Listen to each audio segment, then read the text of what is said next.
Magandang araw po sa inyong lahat. Ako nga pala si Bibian, 33 years old at may dalawang anak na parehong nasa elementarya. Isa po akong full-time mom at ang mister ko naman ay nagtatrabaho bilang isang barista sa barko. Dahil nga laging nasa barko ang asawa ko, kaya mag-isa lamang akong nag-aasikaso sa aming mga anak. Hindi madali ang pagiging isang housewife dahil madalas na wala kang katulong sa pagpapalaki ng mga bata. Ako ang teacher nila sa tuwing tambak ang mga assignment at project sa school. Ako ang yaya na naghahanda ng lahat ng mga pangangailangan nila sa araw-araw. Ako ang kusinera na nagluluto magmula umaga hanggang gabi. At ako rin ang kasambahay na hindi matapos-tapos ang mga gawaing bahay dahil sa sobrang dami. Gusto ko lang ibahagi sa inyo ang karanasan na minsang sumubok sa prinsipyo at tibay ko bilang isang asawa at butihing nanay sa aking mga anak. Han, baka naman pwede akong mag-request ng day off. Biro ko sa aking mister. Nang sa wakas, ay nagkaroon din kaming dalawa ng sapat na oras para makapag-video call. Halatang hindi naman ito sineryoso ang sinabi ko dahil tawa lang siya ng tawa habang kaharap ang paborito nitong kapeng barako at Spanish bread. Ipinagsawalang bahala ko naman ang naging reaksyon niya dahil masaya akong kahit papaano ay nabawasan ng pagod at stress nito mula sa trabaho. Siya nga pala, nakuha mo na ba yung pinadala ko sa iyo, Han? Tanong nito nang mapansing simeryoso ng kaunti ang ekspresyon ng mukha ko. Hindi ako nakasagot sa tanong niya. Talagad akong napahawak sa namibigat kong balikat. May problema ba, Han? Imbis na magsabi sa kanya ng totoo, ay umiling ako at nagkunwaring wala akong nararamdaman kung ano. Ayaw na ayaw ko kasing may bumabagabag sa isipan nito, lalo na't wala siya sa tabi namin ng mga bata. Sabihin mo ng totoo, Han, ayoko namang may tinatago ka sa akin. May seryoso nitong sabi. Wala to, alam mo namang minsang bumibigat ang mga balikat ko. Napasobre yata kaninang umaga dahil sa dami ng mga damit na nilabhan ko, pati likod ko masakit din eh.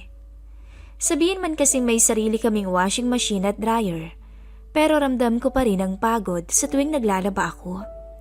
Madalas kasi ako natatambakan sa tuwing may eskwela ang mga bata, kung kaya naman weekend lang talaga ang oras na mayroon ako para asikasuhin ang napakarami kong labahin. Gising pa ba sila? Palagyan mo muna ng relief patch ang likod mo para maginhawaan ka. Hindi ba marami yun sa package na pinadala ko nun? Tinitigan ko lamang to tsaka napailing sa kinauupuan. 11:00 na ng gabihan, kanina pa tulog ang mga bata. Agad kong naaninag ang awa sa mga mata nito nang malamang masama ang pakiramdam ko. Sa totoo lang may kasalanan din naman ako kung bakit ganito kabigat ang trabahong ginagawa ko ngayon sa araw-araw. Matagal na kasing gusto ng mister ko na humanap kami ng kasambahay na tutulong sa akin sa lahat ng mga gawain. Pero ayokong pumayag. Hindi naman sa wala akong tiwala at natatakot akong matulad kami sa mga napapanood ko sa TV. Kung hindi naghihinayang ako sa perang ilalaan namin bilang pampasahod. Kahit wala akong pahinga dala ng sobrang pagtitipid, masasabi kong hindi pa naman ako losyang tingnan. Nakakapagsuot pa rin naman ako ng fit size na damit habang mistisa pa rin ang kutis ko kahit araw-araw kong hatid sundo ang mga bata. Tinatawag nila akong cute na chinita magmula pagkadalaga dahil medyo singkit ang mga mata ko at maliit man ang aking height, pero masasabi kong maganda pa rin ang kurba ng aking katawan. Pinakita ko na lamang sa mister ko kung paano ko pinahiran ng oil liniment ang likod ko, kaya kahit papaano ay napanatag siya. Hanggang sa muling bumalik ang usapan namin sa ipapadala niyang pera. Kung may gusto kang bilhin para sa sarili mo, alam mo namang mahal kita, kaya dapat may pambawi rin ako sa pagod mo sa mga bata. Ngumiti siya sa harapan ko na para bang umaasa itong mababawasan kahit papaano ang pagod ko at baka tuluyan na rin gumaan ang takbo ng usapan naming dalawa. Wala tuloy akong nagawa kung hindi ngumiti ng matamis sa harapan nito kahit sabing pahinga lang naman talaga ang gusto kong matanggap ngayon at hindi perang pang shopping. Pwede ba akong bumili ng bagong likod? Magkano ba yun? Alam kong gusto niyang matawa ulit dahil sa sinabi ko. Pero pinigilan lamang nito ang sarili sa takot na baka muli akong mawala sa mood. Hayaan mo't maghahanap tayo ng magaling na tagahilot. Imposible namang walang alam si Sheila kung saan may available na home service malapit yan sa atin. Parang bigla namang gumaan ang pakiramdam ko nang marinig ang sinabi nito. Tama siya. Mahilig kasing magpamassage ang kapatid nito. Sigurado may alam siya sa bagay na yun. Wag na kayahan. Alam mo namang busy sa trabaho si Sheila. Hayaan mo at may nakita naman akong murang massage parlor malapit sa bayan. Ang totoo, dinadaan-daanan ko lang noon ang massage parlor na sinabi ko sa asawa ko. Pero magmula nang makaramdam ako ng pangangawit at pagod mula sa mga gawaing bahay, ay bigla akong nagkaroon ng interes dito. Kung anong makakapagpasayo-sayuhan, ikaw ang bahala. Akala ko'y doon na magtatapos ang request ko sa aking asawa. Pero nabigla ako sa huli nitong sinabi. Basta babae lang ang masahista na pupunta sa bahay natin, okay? Ayoko ng lalaki. Nang mapadaan ako sa sinasabi kong parlor, pagkatapos maihatid ang mga bata sa school, ay sinadya akong humingi ng contact number para sa kanilang home service. Siyempre, nagawa ko rin tong tanungin kung pwedeng babae lang talaga ang pupunta sa bahay sa susunod na linggo. At mabilis naman silang pumayag. Mabilis na lumipas ang mga araw at dumating na rin ang pinakahihintay kong linggo. Habang abala ang mga anak ko sa mga bagong laruan, ay hinanda ko na rin ang aking sarili at nag-shower na. Dahil na rin iniwan ko ang contact number ko sa parlor, ay maaga nila akong tinawagan para kumpirmahin ang address at landmark malapit sa tinutuluyan namin. Ngunit bago ko pa man maibaba ang tawag, ay bigla akong tinanong ng receptionist. Nagkaroon daw kasi ng emergency ang empleyadong babae na pupunta dapat, habang nakaalis na ang ibang home service personnel at abala na rin ang karamihan sa dami ng mga customer na pumupunta tuwing weekend. Wala na ba talagang iba, ma'am? Tanong ko. Saglit naman tong natahimik sa kabilang linya na para bang may kinukumpirma muna. Sorry ma'am, wala na po talagang ibang available ngayong araw eh. Meron pong isa pero lalaki siya. Kung gusto nyo, i-reschedule na lang natin ang session nyo sa ibang araw. Gustuin ko mang pumayag, pero alam kong magiging busy na naman ako sa susunod na mga araw. Hindi ko na rin yata matitiis na maghintay na naman ng isang linggo. Wala naman sigurong masama kung lalaki, hindi ba? Magpapamassage at bentosa lang naman ako. Sa huli ay pumayag na ako sa pagbabagong nabanggit nito hanggang sa makalipas ang ilang minuto ay dumating na rin sa wakas ang inaasahan kong bisita. Good morning, madam. Binati ko din siya at saglit pang tinitigan ang uniforming suot nito hanggang sa nakumpirma kong galing talaga siya sa parlor kung kaya naman pinatuloy ko na to.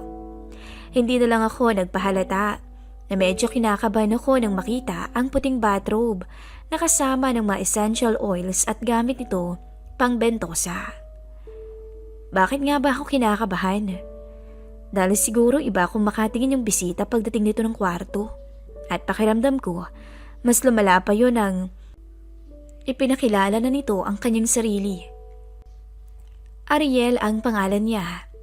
24 years old pa lang. Kaya naman pala binata pa nitong tingnan kahit mas matangkad siya sa akin. Sakto lang ang pangangatawan ni Ariel. At kung tutuusin, ay pareha silang matipuno ng asawa ko nung kinasal kaming dalawa. Maputi lang ang mister ko, habang siya naman ay tamang kayumanggi ang kutis. Maya-maya pa, ay sinabayan ako nitong pwede ko raw gamitin ang bathrobe na dala niya. Pero sinabi ko naman ditong mayroon akong sariling bathrobe. At yun na lang ang gagamitin ko. Habang naglalakad papunta ng banyo, hindi ako nagpahalatang nahalata kong nakasunod ang mga mata niya sa akin. Pagbalik ko, Napansin kong umiwas ng tingin ang binata. Siguro'y sinadya niyang iwasang makita ako ng diretsyo, kaya siya yumuko. May gana po kayo, madam. Tumingin ako sa kanya, tsaka kinalas ang tali ng suot kong bathrobe. Wala naman itong imik nang dumapa na ako sa kama at binigyang laya itong gawin ang kanyang trabaho. Unang haplos pa lang ni Ariel sa aking likod ay napapikit na ako sa kaginhawaan. Salamat, Ariel. Ilang buwan ko na rin talagang iniindang sakit ng likod ko. Sabi ko pa dito. Hindi ko man nakikita ang reaksyon nito, pero alam kong mas pinagbuti niya ang trabaho dahil sa bawat hilot nito sa aking likod ay mas lalong gumagaan ang pakiramdam ko. Ngunit habang tumatagal, ay pababa siya ng pababa.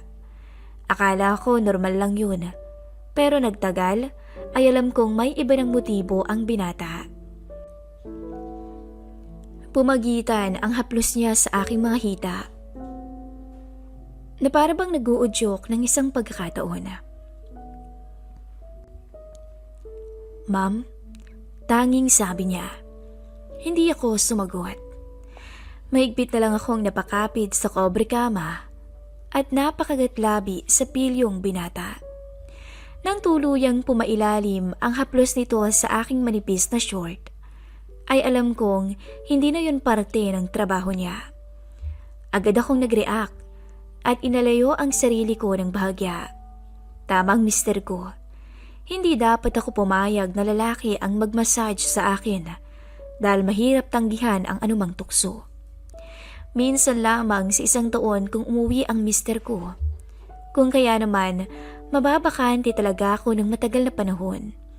Ibig sabihin, konting pangaakit lang, pwede na akong bumikay. Naging darapal ang binata ng mga sandaling yun. Habang kinakabahan naman akong nag-iisip ng paraan para makaiwas. Para na kasi akong nilalagnat sa sitwasyong kinakaharap ko. Maya-maya, akala ko magiging okay na ang lahat. Nang bigla akong tanungin ni Ariel na siyang pumukaw sa aking katinuan. Ma'am, gusto niyo ho ba ng extra service? Alok nito. Mabilis akong binalot ng pinaghalong kaba, takot at galak. Habang nakatingin ako kay Ariel, akala ko tuluyan na akong madadala sa sitwasyon. Pero hindi yun nangyari. Inamin ko lang sa kanyang totoong muntik na niya akong mapasuko. Pero hindi ibig sabihin nun ay papayag na ako sa inaalok niya sa akin. Sinabi ko sa kanyang maingat ako sa aking sarili at ayokong magkaroon ng kasalanan na pagsisisihan ko rin sa bandang huli. Kahit pasabing isang beses lang, pero oras na magpadala ko ay habang buhay kong dadalin ang pagkakamaling nagawa ko sa aking pamilya. Napatango lamang to sa akin, tsaka nahihiyang humingi ng tawad. Hindi naman ako naging madamot, kung kaya matapos niyang gawin ng maayos ang kanyang trabaho, ay binigyan ko pa ito ng 500 bilang tip. Kinagabihan ay sinabi ko ang totoong nangyari sa aking asawa na muntik na akong madala sa tinatawag nilang extra service. Humingi pa ako ng tawad sa kanya dahil pumayag akong lalaki ang pumunta sa bahay. Imbis na magalit, ay mas naging proud pa ang asawa ko at nangako siya sa akin hindi rin siya magpapatalo sa anumang tukso kahit malayo kaming dalawa sa isa't isa. Hanggang dito na lamang po ang binahagi kong istorya. Maraming salamat sa pakikinig.